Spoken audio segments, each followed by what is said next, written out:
most interesting. The first thing he gets in Africa, Tangier, Morocco. What happens? Gets conned. He gets conned, he gets robbed. All his money. All He his trusted money, his the first person he came. There was a guy, Bambi, who tried to help him, but he couldn't speak the language. It was Arabic, and he couldn't speak the language. So this guy literally trusts the wrong guy, and the bartender who was trying to help him says, he tries to tell him that he's a thief, but this guy who understood his language said, that guy is the one who wants to rob you of your money. So this one quickly trusted this other one, got all his money, gave it to this one, lost it immediately. And I think that's the first of many challenges that he faces on this journey, which goes to say, there will always be challenges on your pursuit for your purpose. It's not going to be. I love, there is a meme that I've seen on social media, which shows what people think success looks like, and it's a straight line, and then it also talks about what it actually looks like, and it's like you go over the hills, you go back, you go like there is around. Yes, so it's like, so that's exactly what the pursuit for your purpose, for your personal legend looks like. Another image is like the bottom of one. Okay, the top of one hill is the bottom of another. Like always, the climb. You think that after reaching the place where you can see down, that you have reached. Yet that is just a little bit of an obstacle, even in also in another form of obstacle to keep you from pushing on. Yeah. I think what we missed to mention here is the turning point, the pivot moment where he actually makes the decision to travel and to go and do what? Look for The treasure. the treasure. It's important for our audience to not know that this guy is just moving around aimlessly. He has Purpose. a purpose. There's a goal. There's a goal he's working towards. He has this dream. This dream says, if you go to across the deserts, the pyramids, you're going to find a lot of treasure. And so far, all this, he has been ignoring it for a while, which that's like very many of us. But eventually, he meets this old man, Melchizedek, and a lot of other things happen during that time that makes him decide, you know what? Let me try Let me it. go. Let me go. If I don't find it, at least I like traveling. I love Right. traveled and seen the world. So he sets off, gets to Morocco, but speaking Arabic. For him, he only knows whatever language he was speaking. Latin and Spanish. Latin and Spanish, but he ends up learning Arabic because he now doesn't have the job. I mean the money. Back to the place where he was shearing the sheep. Sorry, to take It's you okay. back. It's okay. There was a girl. Oh, Yes. yeah, I knew you were going to There was mention a the girl.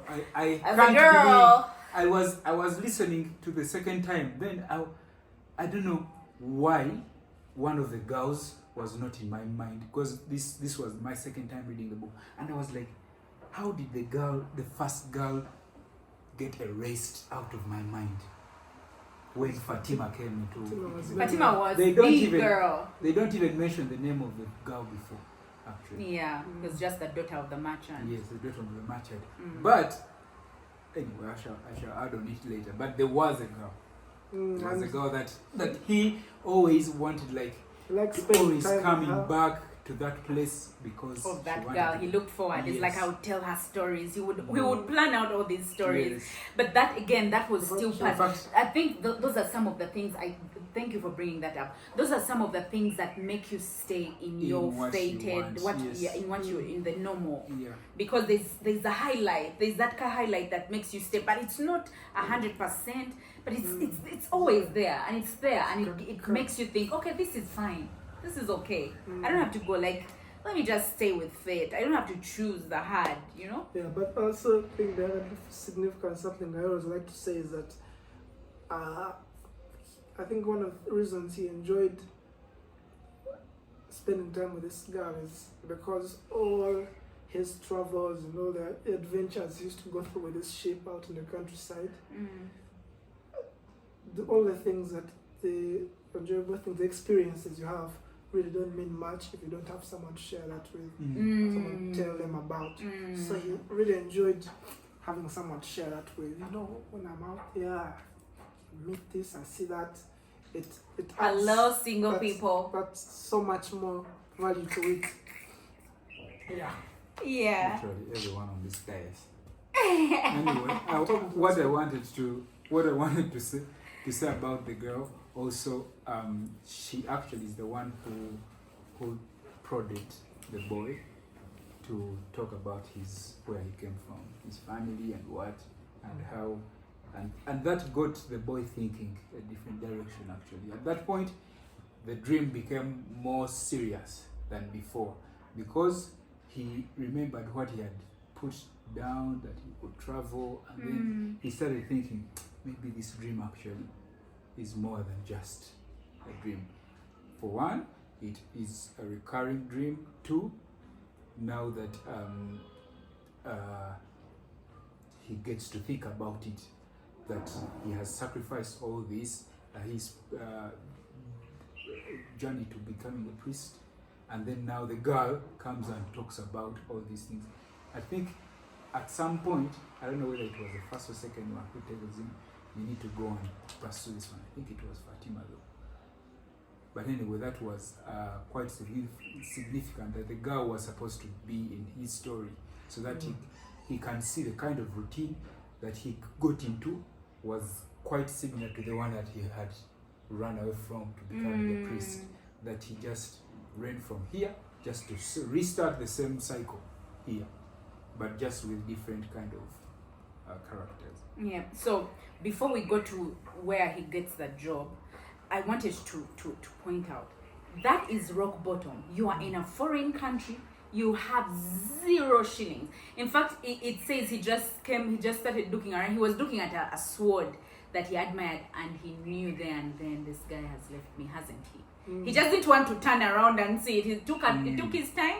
He's like, this guy is gone. This guy is gone. This guy is gone with my money. And then it just says that somehow it becomes dark and he wakes up, and then I think he sleeps. He sleeps in the market area where they were going through. Yes. And he wakes up there. Now I don't know how significant this is or what the symbolism of this is, but he wakes up to this candy seller who it says he enjoyed his occupation. He was helping him put then he kind of gave him help, and he was saying the guy was enjoying what he was doing. And I don't know, what do you think about that? If I don't know if it has something like he was raising funds so that he could go somewhere. I don't remember exactly. He also, I think he also had a dream. Yes. No, that's the merchant. Oh, the merchant. That's the crystal merchant who wanted to go to Mecca, Yes. but never. He was a Muslim who wanted to go to Mecca. But I was wondering what the significance of that. We can always come back to it. All the small things contribute to him the realizing experience and his journey. All the lessons he learned. Okay, not to give it away, but eventually, I believe the journey was a treasure, much more treasure than anything else, because all the things, there's so much that he learns on the way. Because I think up until this point, the job is more of a duty, and he had never seen it in a way that it can be something that you actually enjoy, that you find delight in. That's why he notices it, while other people around probably never notices. Like, man, this man actually enjoys doing what he does. Because up until this point for him, it's a duty. He has a duty to this sheep for their well-being, take care of them, and in turn, they also give him the wool for his sustenance. Yeah. It's a duty. It's a what? Yeah. He never get any joy out of it. It's just his routine. Yeah.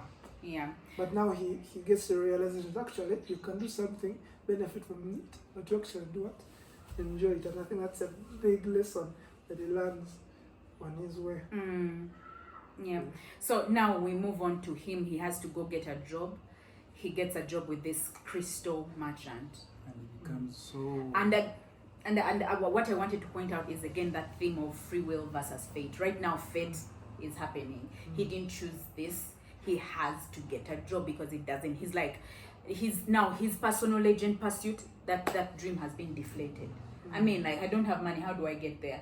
So in fact, the purpose of him getting the job was to get enough to go back and buy his flock and start his life again. Change his mind. Which I think that happens to us so many times when we are pursuing our dreams or our purpose, our personal legend. When you get your first, I was talking to a friend recently who is a businesswoman who had like a hiccup. It was a big hiccup in her business, and I was like, girl, she was like, I've almost thought about like just giving up, and I'm like, don't. This is a hiccup. This is your learning. This is now a lesson. But I think that the first thing many of us get to is our dreams just get crushed when we face the first challenge. And I think especially at the beginning, the more you get in deeper, the more you push. But when you're just at the beginning of the pursuit, you want to give up. It's the most difficult. Yeah. So I thought that was important to notice. And so he spends 11 months at this place. And this is becomes almost rich. a year.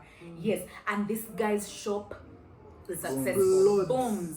It's like he's now... He introduces selling tea at this shop. It's like, oh, you're selling these beautiful glasses.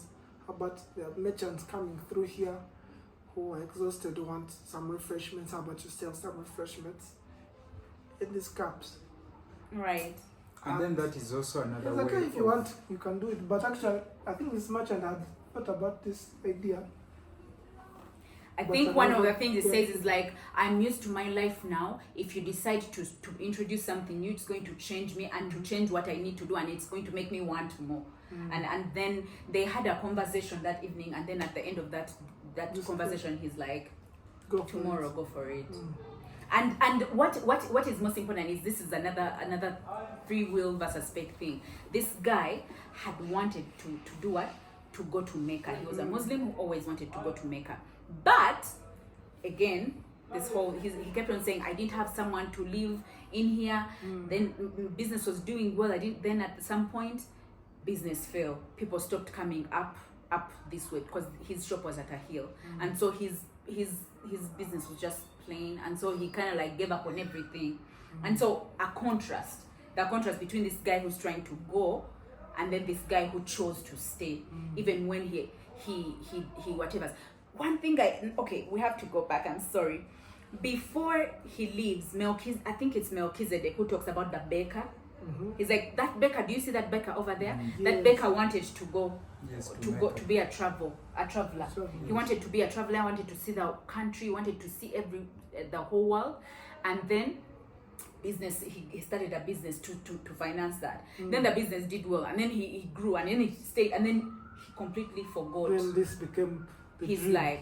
And then he was saying one day he's going to wake up and he will regret and realize like, I didn't go for what I wanted. I didn't pursue. And I think that happens to us. That happens. So like one of the things that I think I was telling you recently, I watched this podcast, and it was Travis Green, who is a pastor. He said one of the things that he is so scared of about at the end of his life is to get to heaven, and God doesn't say, oh, you're not coming in, or what, but he just shows him a screen, and he's like, this is what You could have done. Like, I gave you capacity and ability for 10 million people for you to bring 10 million people to Christ, but you only brought you brought 100,000, but you could have done 10 million. I'm not angry, I'm just disappointed. He's like, he's so scared of that. He's like, that I don't want to go to my death and feel like that's what I'm going to get from God. And also there is something else that also has kind of resonated, which somebody keeps on saying. She says that I want to go to the grave empty. I want to leave all my abilities, all of my capabilities, all my talents here on earth. I'm going to do it all. And I love that attitude so much. Like, it's something that actually is one of the things that I want to live by. I want to live everything that God gave me the ability to do here on earth, rather than die regret. There is is it like a quote or something, like people who talk about that people who die, one of their biggest regrets is, I wish I had gone to do I had followed these dreams that I had. If I wish I had done what I'd always wanted to do. I wish I'd gone. No one goes to the grave and say, "Oh, I did too much." No. I say you regret the things you didn't do more than the things you did. If you do something and it goes wrong, true. You don't regret it as much as not doing anything at all. Like, I wish I'd done this more often than I wish I hadn't done that. Yeah. Anything else you want to talk about that? Let me just read this person you were talking about. The old man pointed at a baker standing in his shop window as one corner of the plaza, and he says, when he was a child, that man wanted to travel too, but he decided to first buy his bakery and put some money aside, and when he's an old man, he's going to spend a month in Africa. He never realized that people are capable at any time in their lives of doing what they dream of. Then the boy is like, he should have decided to become a shepherd. And he's like, well, he thought about that, but bakers are more important people than shepherds. Remember, we talked about the shepherd. It was much lower in stature. Yeah. Bakers have homes, while shepherds sleep out in the open. Parents would rather see their children marry bakers than shepherds. And this stung the boy. Felt hurt. Yeah. Which is true, because he had, that's when he wanted that girl. Daughter now. And I was like, hey, no, this is what this girl thinks of me. I'm a shepherd. Do you think that could have been one of the reasons why she was like, let me even go? She won't marry me. A lot of contributing factors. Another sign, another omen in that direction. If I stay a shepherd, probably this babe will never look at me like that. Yeah. Okay, so then after 11 months, I wanted to talk about the war that was in his mind. So after 11 months, he has made all this. Let me just sorry. Okay. So after when this boy is stung by what the old man is telling him, he's like, yes, the old man, why are you telling me all this? And then the old man's like, because you are trying to realize your destiny, and you are at the point where you're about to give it all up. Ooh. And that's when I always appear on the scene. That's why God, may you always send me a Melchizedek, please. He always does. So, when you come here every day.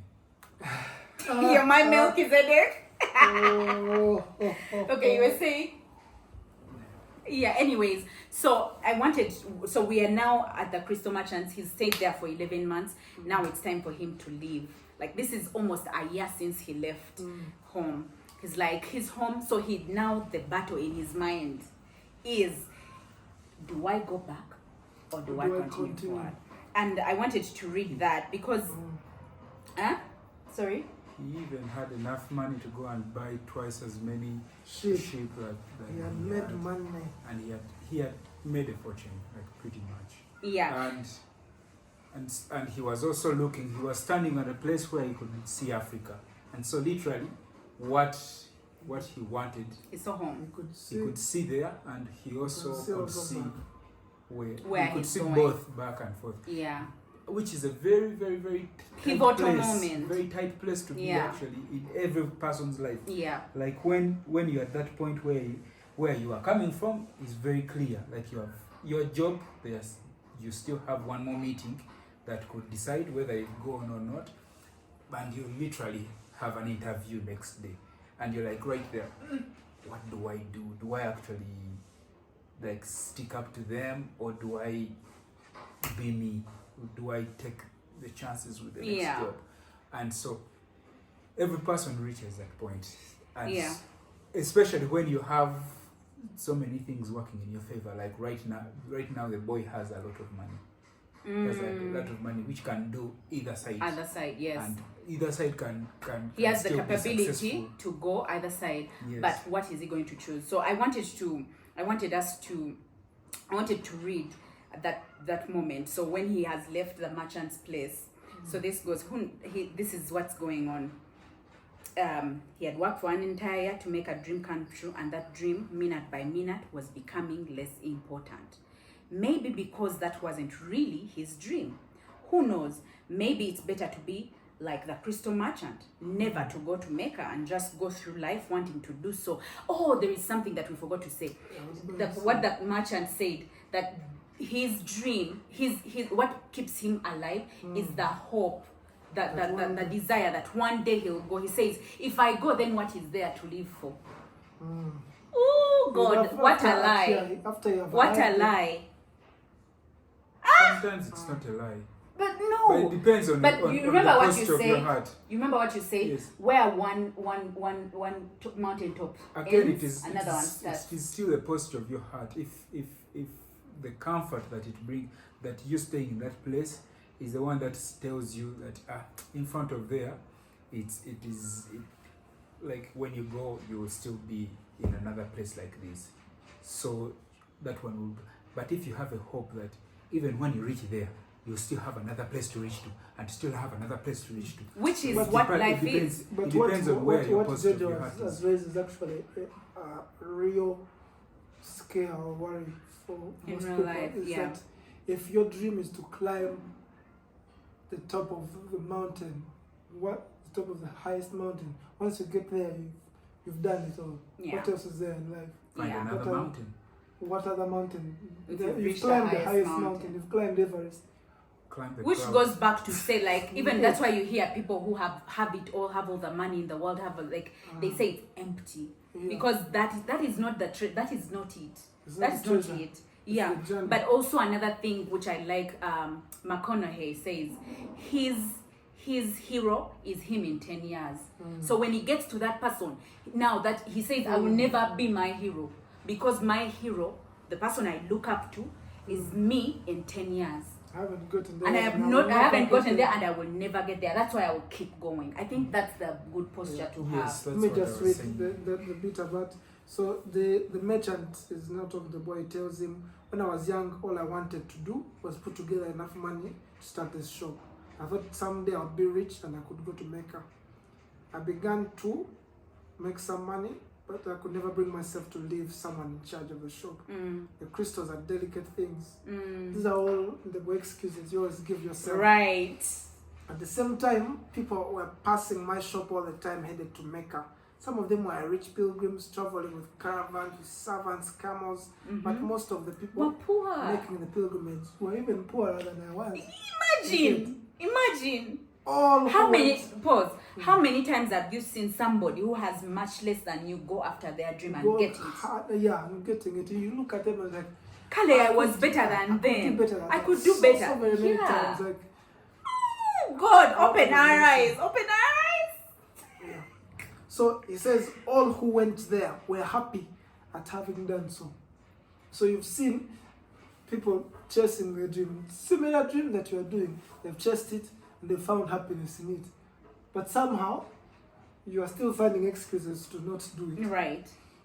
They are happy doing so. They've placed the symbols of the pilgrimage on the doors of their houses. One of them, a cobbler who made his living mending boots, said that he had traveled for almost a year through the desert, but he got more tired when he had to walk through the streets of Tangier buying his leather. He got more tired doing his business at home than when he walked across the desert to go to Mecca to achieve his dream. He got more tired Imagine. in his routine Than- than when he was chasing his dream. Right. And that's I think that's the truth. I think we get more stressed when we are not living in our purpose. Yes. We get more stressed even though it's not that much work. Like it just doesn't give you fulfillment. Right? It does not. That's what was it says, do what you love and you never work a day Yes, in your that's life. what I was going to say. And also in addition to that, Yeah, I think that's where it is, comes from. Yeah. is you say do what you love and you never have to work a day, or remember why you started, then you'll never stop. Anyway, I'm moving on. So the boy then asks him, why then don't you go to Mecca? Because has made very, very solid reasons. Everyone who has gone is happy.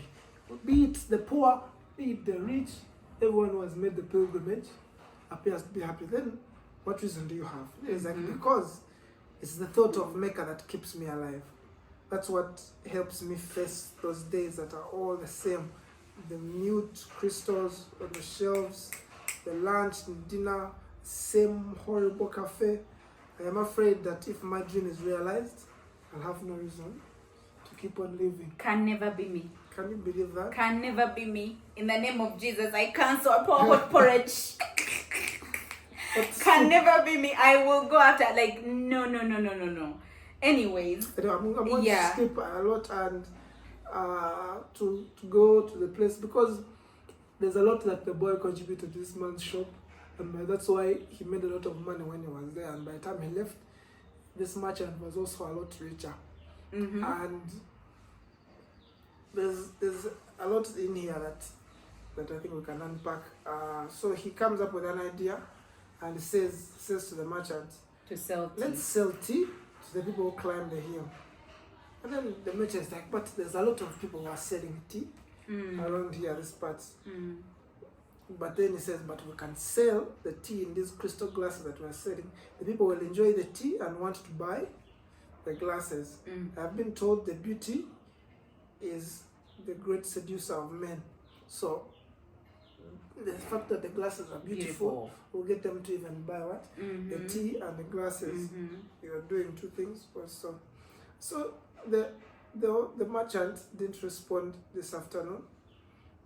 He did his prayers. Then he comes and asks this boy, what is it exactly that you are looking for? What are you looking for? So the boy tells him, I've already told you, I want to go back to buy my sheep, because this hustle has refused. So I'm looking for ways to make money fast enough so I can go back and do the things that I already knew. And so the merchant starts telling this boy his story about the shop, and says, I've had this shop for 30 years and I know good crystals from bad crystals. I know the business inside out. Everything else they used to know, I know it. And then, but if I expand into now tea, that will change my way of life. And so the boy is like, well, isn't that a good thing? And it's like, I'm already used to the way I'm doing my things, blah, blah, blah, you get. And so the boy didn't know what to say to this old man, because the man is drawing from experience now. I've been in this business longer than probably of us. We've been alive more than 30 years. I know it. If there was anything to be improved here, I would know it. So there's nothing. The boy feels like there's nothing he can contribute. Right. But eventually, when he wears him down, it works. And business becomes booming. The people who were no longer coming through, people actually are now coming uphill, downhill from all directions. Basically, I want to talk about the changes that the boy brings to the merchant's business that shoots it up. The things that he could have done himself a long time ago, but just because he's the type of person who is comfortable sitting back and staying in his routine, like a lot of people I know. He never, no one here. he never moves on. His business stays there, and oh, how horrible that is. Yeah. Let's move on. And so going back to now, he's leaving this guy. He gets his money, he leaves. He doesn't want the guy to see him crying. He leaves without saying goodbye. So he gets back to, he picks up the Urim and Thummim, as I was reading. They had transmitted to him the strength and will of the old king. By coincidence, or maybe it was an omen. So he ends up at the bar where he got robbed. He met the guy who robbed him. He's like, could this be? He came to the bar he had entered in the first day there. The thief wasn't there, and the owner brought him a cup of tea. In his mind, now this is going in his mind, is like, I can always go back to being a shepherd The boy thought, I learned how to care for sheep and I haven't forgotten how that's done. But maybe I'll never have another chance to get to the pyramids in Egypt. Now, this is the war in his mind. It's happening. Like, this is what you were saying, that the very pivotal situation moment he was in. He's like, the old man wore a breastplate of gold and he knew a lot about me and my past. He really was a king and a wise king. And yet the boy felt there was no other way regarding his situation. He was like, I'm actually 2 hours closer to the what? To his treasure than before, because his home was 2 hours away. It's like, I'm 2 hours closer to the treasure. And the fact that the 2 hours had stretched into an entire year didn't even matter at that moment. And it's like, I don't know why I want to get back to my flock, he thought. I understand sheep. They are no longer a problem and they can be good friends on the other hand. I don't know if the desert can be my friend. So I think there was the fear of the unknown. And I think that is one thing that actually plagues us. The fear of the unknown. We always fear what we don't know. Better the devil you know. Yes. We always say that. Especially when the known is very close to you and it's not yet left you so far. Like his home was 2 hours away. And he knows that everything he has, he can still go back and find everything as was. Right. And so eventually he makes the decision to go and he felt so happy about it. Right? And so that's when he goes and meets the Englishman. Now that we're entering the phase of the Englishman. What do you get from the Englishman? What do you think the significance of the Englishman is? The Englishman is this very well-read guy he's also kind of like on a pursuit of his personal legend. He wants to become an alchemist. Yes, he eventually becomes. He wants to become an alchemist. He has read so many books, and so he comes to he had gone everywhere. In fact, when he sees Umim and Thumim, he recognizes them because he's so well read. And the boy quickly hides and he's like, no, everybody has that. It is very cheap. I also have it. The boy is like, the boy is Santiago is like, are you sure or whatever? Anyway, he's been robbed before. He's like, who are you? But anyway, he befriends this guy and together they get into this caravan and start this journey. How did they not steal these stones when they stole all his belongings? He didn't hand over the thorns. He had the jacket. He had the jacket which had the thorns, and he gave away the money. He had the pouch. And he had his pouch, yeah. So he gave him the money because they were going to buy camels to go across. So he gave him the money to buy camels and he stayed with the stones. And actually those years when he was working, those months when he was working with the crystal merchant, he forgot about the stones. They only mentioned them when he's leaving. He's like, he picked up his jacket, his old pouch, and these stones fell. He's like, hey, they've always been here. Yeah. Yeah, I think for me the Englishman's significance is the people that in our lives that are in pursuit of their personal legend that we share with our journey that could push us along.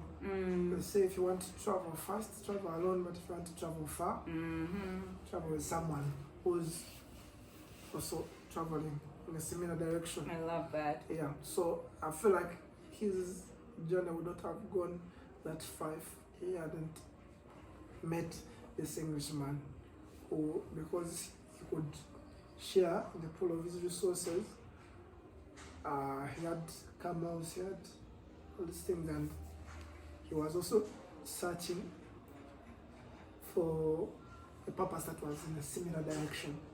So on together they went. Yeah, and one thing for me that stood out, the guy learned more from books. The boy preferred to experience, to learn from experience. And so they tried, like when he's talking, he's like, you should read more. He's like, you should also be in touch observe more. And so they tried to exchange, and I think that was one of the challenge they had to take up in the pursuit of their personal legends, like to learn from each other, but also to kind of like see how does this person do it, and try. And it was kind of like challenging for both of them to learn the way the other one learns. Yeah, but I think that was one of the lessons that came up in that situation. You had something to say about that? You were talking about the Englishman. In fact, up to this point, I hadn't even recognized that he was of any significance. I thought, you know, this book has so many, very, very many characters. Right. Like so many characters, even the stones themselves are characters. It's The very stones, interesting. not the Yes. stone. Yeah. Yes, Inanimate Urim and characters. Thummim. They are very, very, very important characters in this book. And this Englishman, in so many times, we like to judge other people by the way we do our things, by our standards, and not having a general standard that also captures us as well in keeping those standards. So many times we're like, in a situation like this, I wouldn't have done like you. But that's why mostly, in fact, that's the only reason why you definitely would not, because you're not that person. And so you being the best way to easily work with each one is if you swap shoes at some point and be like, I want to think in the way that they do, and also experience the way they experience, so that I can learn. Even it makes you more vast about whatever is going around you. So much that the boy just got into. In fact, he didn't even know about the Alchemist, and it's the Englishman who introduced all this about the Alchemist. Later And the Alchemist desert. becomes And the Alchemist becomes the most important thing on that journey. right. Yeah, after that part. But if the Englishman did not mention about meeting this great alchemist in the desert and stuff like that, Yeah. the boy would literally probably just follow the caravan wherever it was going. Right.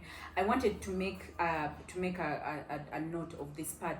Now he's on this journey, but at this point he's on this journey. He has decided to go with these people on this caravan. The caravan is like over so many people, like 2,000 people. yes. So they have to move in groups. So he says he still had some doubts about the decision he had made, but he was able to understand one thing.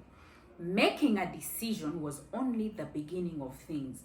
When someone makes a decision, he is really diving into a strong current that will carry him to places he has never dreamed of when he first made the decision. And so when he decided to seek the treasure, he never imagined he'd wind up with the Englishman, with the Arab guy that he went, that a crystal shop working, all those things. So when you make a decision, that decision it's the beginning of a series of events that's going to lead you into this whole new environment, whole new situation, which you would never have experienced if you'd stayed with fate. Butterfly effect. Absolutely. Wow. Yeah. So moving on, we can move to, there is another piece that I wanted to read that stood out for me about the leader of the caravan. That leader of the caravan says something. He says something, I wrote it here. I don't know if I can find it. He says, the closer one gets to realizing his personal legend, the more that personal legend becomes his true reason for being. Actually, that was what the boy thought as he was on that journey. Like, the closer you get to your purpose, the more it becomes now one with you. Now, like, that's all you think about, that you can give more to it.